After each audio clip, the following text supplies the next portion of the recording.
The church I see is all about making a difference, not because of mere human efforts, but because it fully embraces the transformational power of the gospel.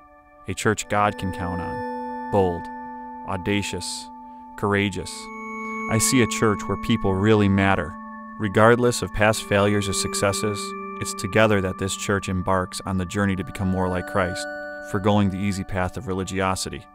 It's a church that serves and reaches into every strata of society it can. I see a church filled with people who live generously, generosity born out of God's grace and presence towards us, generosity that doesn't settle for the normal or usual, the convenient or the comfortable, generosity that isn't fearful of sacrifice, but understands God's call to live abundantly toward Him and others. The church I see makes Jesus attractive to our world, living out the gospel and creatively finding ways to communicate to a culture that speaks a different language.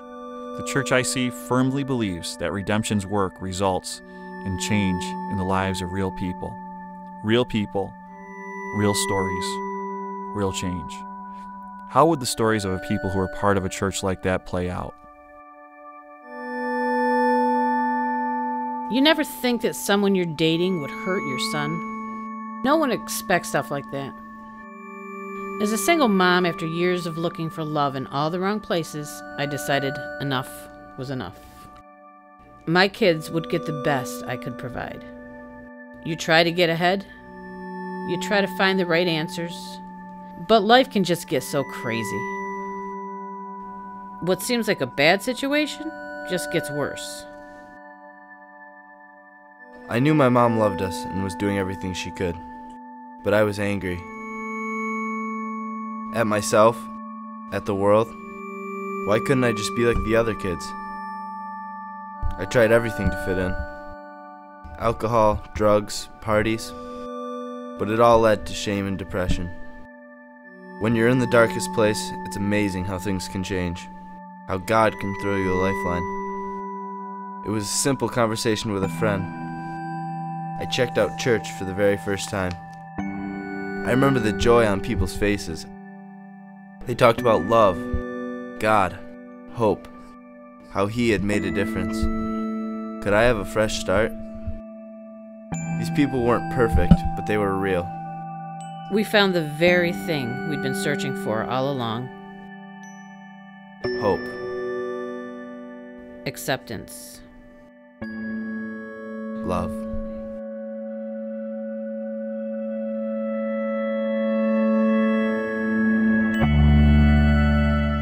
When you were a little girl, the last thing you ever think is your family would be a place of pain and rejection. Dads are supposed to protect their kids. Little girls aren't supposed to feel isolated and lonely. Families aren't supposed to break apart. That's just not supposed to happen. How did we even get here? Was it my fault? God, if you're real, how could you let this happen?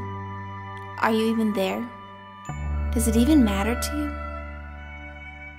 My life continued to spin out of control. Used, abused, rejected, isolated, lonely, and hurt.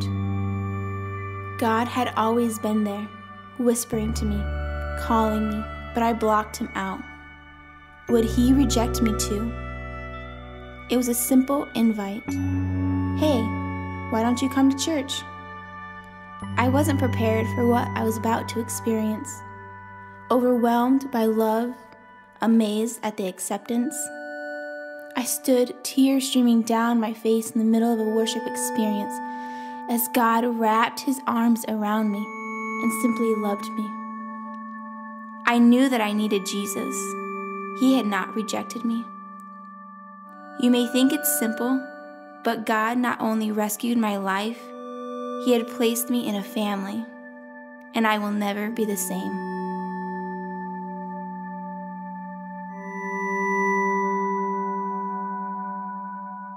Marriage starts with such great expectations. Little did I know of the sexual struggles my husband had been having. It was my dirty little secret. I wrestled with it for years, hidden it, struggled against it, but never defeated it. Could I ever change? When I found out, I wanted to be angry, but it was the hurt that overwhelmed.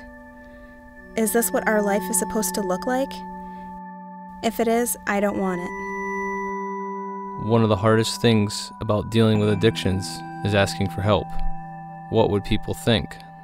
I faced uncertainty, but I didn't have to face it alone.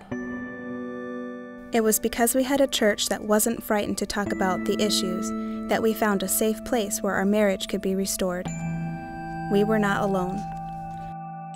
To be honest, I don't know what I would have done if the church hadn't created environments where I could deal with my issues. So many of us come and we go, carrying with us burdens too heavy to carry on our own. But it's in this place we found safety to work at life's challenges. Church really is a place for imperfect people. We love God. We love people. The church I see sees people through God's eyes, and it's why we won't rest in our efforts to take the reality of the gospel and the power and the presence of God to every person that we can in the communities where we're located and the world where we live. The church I see acts on the love we've experienced through the gospel.